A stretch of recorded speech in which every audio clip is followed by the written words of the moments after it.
आखिर सियासी चौक में इस बार जो हमने मुद्दा लिया है वो यही कि क्या विपक्ष में कोई एकता ही नहीं है, क्या सत्ता के सामने विपक्ष खड़ा ही नहीं हो सकता है। और जिस तरीके से घटनाक्रम बदलता है विपक्ष का, ऐसे में लगता है कि विपक्ष लड़ भी पाएगा साथ में। ये देखिए, जो इन लोगों का गठबंधन था, ये तो हमारी पहले नज़र में ही कई बार इनकी मीटिंगें हुई, कई बार फ्लॉप हुआ। अभी देखिए ममता बनर्जी जी कह रहे हैं अकेला चलो, तो इसका मतलब यही है कि सब जो है बौखलाए हुए हैं और कोई इनका जनाधार नहीं दिख रहा है सामने कि जिस तरह से लेके आगे बढ़ सकें ये, इसलिए बौना साबित हो रहे हैं सत्ता पक्ष के आगे। जबकि विपक्ष का मजबूत होना जो है लोकतंत्र के लिए बहुत ही अच्छा है, लेकिन इस तरह से अगर रहेगा तो विपक्ष मुझे नहीं लगता कि बच पाएगा आगे। क्या 2024 तक विपक्ष एक हो पाएगा, कोई एक रणनीति बन पाएगी, या फिर अकेला चलो वाली ही बात है? नहीं, यहाँ तो भी कुछ नज़र आ नहीं रहा है। यहाँ तो सिर्फ एक तरफ मोदी राज चल रहा है, और श्री राम की यात्रा चल रही है, राम राज चल रहा है, उसमें सिर्फ भाजपा सरकार दिखाई दे रही है। एकला चलो रणनीति भी लोग फेल नजर आ रहे हैं। अखिलेश यादव ने आज बता रहे रविदास को यहाँ से सीट दे दिया, इंडिया गठबंधन में होने के बाद उनको प्रत्याशी बना रहे हैं। बताइए कहाँ एकला चल पाएंगे ये लोग? कहीं विपक्ष कहीं एक नज़र ही नहीं आ रहा है, हर जगह अलग अलग रणनीति चल रही है। सर देखिए, मोदी जी के पास में, योगी जी के पास में कोई काम धाम तो नहीं है, बेपेची ये भाई साहब बोल रहे हैं। अगर इनसे पूछ लेते हैं कि तुम्हारी सरकार में 9 साल की काल में कौन से काम हो, तो ये बता ही नहीं पाएंगे अभी। और जो हमारे माननीय जी अखिलेश यादव जी ने करवा दिया है अपनी सरकार में रह के, वो इनकी सरकार में नहीं। अभी योगी जी 5 साल सरकार में और रह जाएं तो कुछ नहीं कर पाएंगे। और जनता बेरोजगार है, ये रोजगार पे बात नहीं करेंगे। सम्मान बेरोजगार कहीं नहीं संगार, हर चीज सिलेंडर देख लिए 1100 रुपये में जा रहा, 1200 रुपये में सिलेंडर हो रहा है। दाल देखिए कितनी महंगाई पे, ये लोग बातें नहीं करेंगे। यही माननीय अखिलेश यादव जी सदन में भी कह देते हैं कि भारतीय जनता पार्टी वाले बखलियाए हुए विपक्ष धरना प्रदर्शन करे, आंदोलन करे, कुछ तो करे। और आने वाली कुछ कर ही नहीं रहे। आने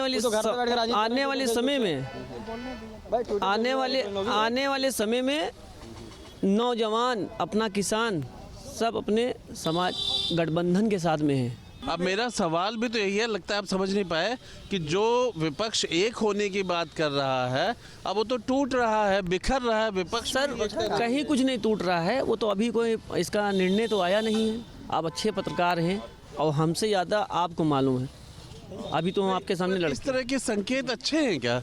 अगर कोई कह रहा है कि हम अकेले चुनाव लड़ेंगे, यहाँ पे भी सीटों का बंटवारा नहीं हो पा रहा है, तो क्या किसी को हिम्मत बढ़ेगी मतदाता को, या हिम्मत घटेगी? वो तो सर अभी हिम्मत बढ़ेगी। और गठबंधन राहुल गांधी, अखिलेश जी सब लोग एक साथ हैं। वो तो अभी कोई इसका निर्णय आया नहीं है, तो अभी कुछ पता नहीं चल पा रहा है। कहने का मतलब ये है जी। ठीक है, चलिए, अभी कहने का मतलब है कि बहुत कुछ बाकी है जी। आप क्या बोलना चाह रहे हैं? हम ये बोलना चाह रहे हैं, इनसे पूछो गठबंधन है कि ठगबंधन है। इनकी नीयतें लोगों की साफ होना है कि गठबंधन क्या चीज़ होती है। और मोदी जी जो है उनको विपक्ष के लोग ही मजबूत किए हैं। इसलिए एक हम लोग जो कड़ाई में गाना गाते थे कि चलती गाड़ी उड़ती धूल और जलते हैं दुश्मन खिलते हैं फूल, तो जितने मोदी जी का विरोध होगा उतने मोदी जी सिपरमो होंगे। एक मिनट, दूसरी बात रह गई है, यही अभी मध्य प्रदेश में जो चुनाव हुआ था तो अखिलेश यादव जी ने खुद अपने कैंडिडेट लड़ाए थे, और ये जनता की लड़ाई नहीं लड़ रहे हैं, ये खुद जनता की लड़ाई नहीं लड़ रहे, ये खुद लोग अपनी बचत ढूंढ रहे हैं। और राहुल जी की आपने यात्रा देख ली, थोड़ा उदाहरण हम आपको दे देते।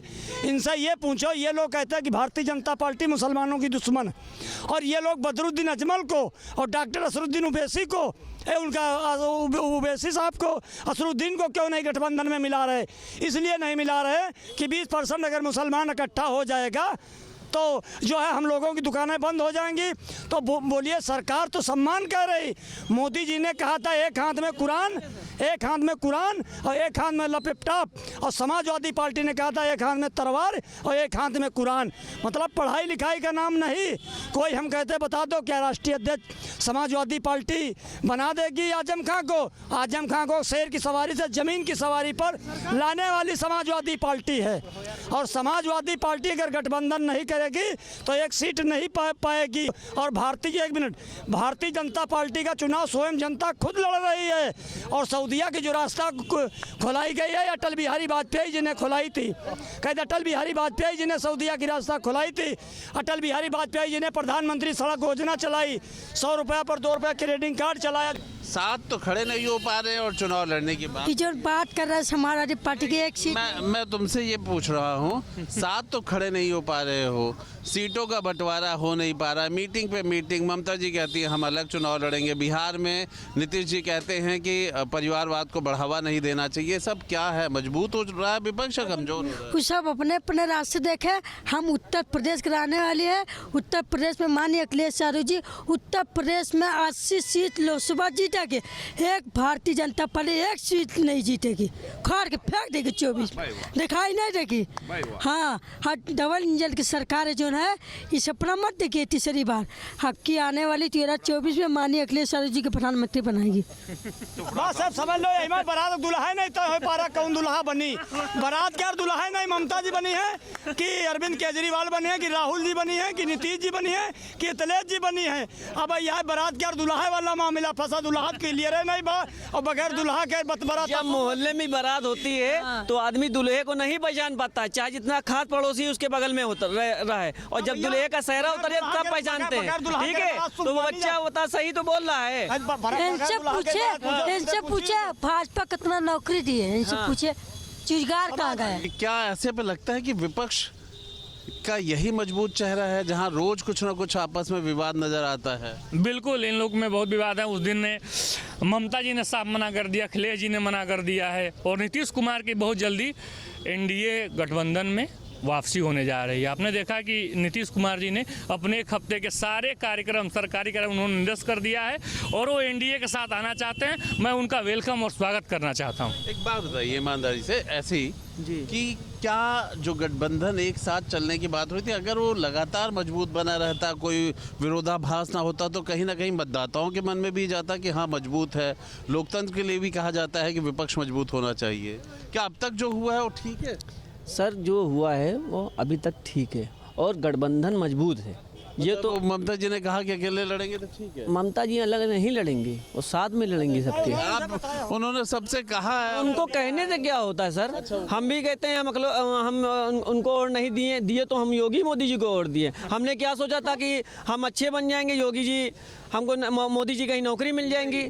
नहीं तो ममता जी नहीं बोली हैं, ये सुने हैं नहीं, पहले बात है नहीं, मैंने सुना है मगर ममता जी ने ये गलत बोला है। गलत नहीं बोला है, ये बोला ही नहीं है। तो शब्द हम भी गलत बोल सकते हैं। अभी आपका चैनल है, आप कुछ भी दिखाइए, हम भी अपने अरे जो आप बोल रहे हैं वही दिखाएंगे, क्या है हम कुछ भी नहीं तो वो ठीक है, आपका बुलवाना चाह रहे हैं और आप हमसे नहीं मैं सिर्फ इतना पूछ रहा हूँ।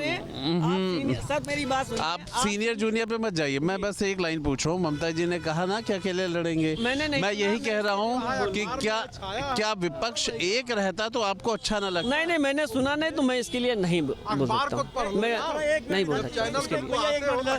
आपने 14 देख लिया, 17 देख लिया, 19 देख लिया, 22 देख लिया, 24 में एक कांग्रेस की बची है और 3 सपा की बची है। सबका सफाया होने जा रहा है, 80 के 80 भाजपा है। हम आपको सियासी चौक लखनऊ से दिखा रहे हैं कि जनता कह रही है कि चुनाव में जो विपक्ष का हाल हुआ है, इस बार वैसे भी विपक्ष खड़ा तो एक मंच में था पर बिखर रहा है अलग अलग जाकर के। ऐसे में सियासी चौक में बस इतना ही कि यहाँ पर विपक्ष अलग अलग पड़ा हुआ है। लोग कह रहे हैं कि आखिर माहौल तो बना ही हुआ है सत्ता पक्ष का।